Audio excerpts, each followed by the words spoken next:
Hey guys, it's Ashley with 3R Sales and Service. Today we're taking a look at a 6x10 tandem axle trailer. The trailer itself is measured right where the box kind of stops, so it's 10 feet to there, and then it's an extra 5 feet up to the nose on this one, so 15-foot overall length. And we've got this one equipped with a 3500 at 5.5 hot water unit and a 12-volt soft wash system. This trailer was originally a tailgating trailer for the customer's family, now converted into a trailer so that they can wash down their car washes that they have. So the hot water unit is up front here. We've got a couple soap tanks and stuff.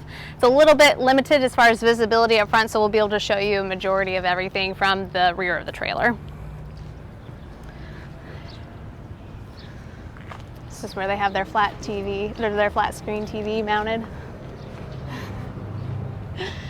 So from the back of the trailer, we've got the 12-volt soft wash system on the passenger side. They can use that to distribute some of their more corrosive chemicals that can't be diluted through the downstream soap injection.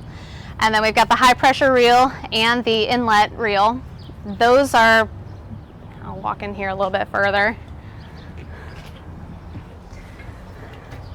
So the inlet reel gets connected to the 225 water tank, which is drawing into the pressure washer.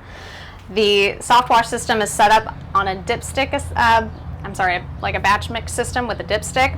So we have a 55-gallon tank here that he can draw the chemical from, and then you can just pick this up, drop it down into the water tank. He's got a few other accessories here too.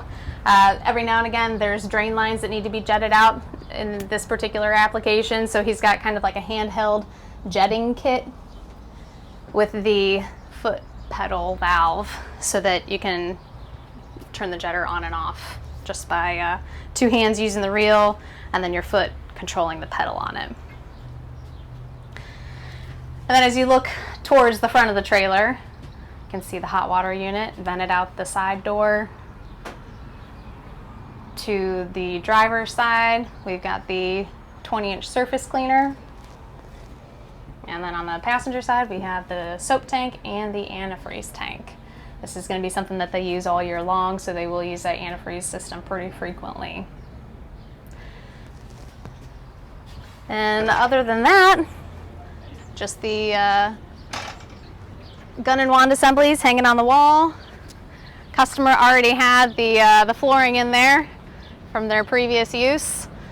The tank drain goes right out the passenger side. And all in all, it is a pretty sweet setup for what they're going to be using it for. So if you have any questions, just give us a call. Thanks.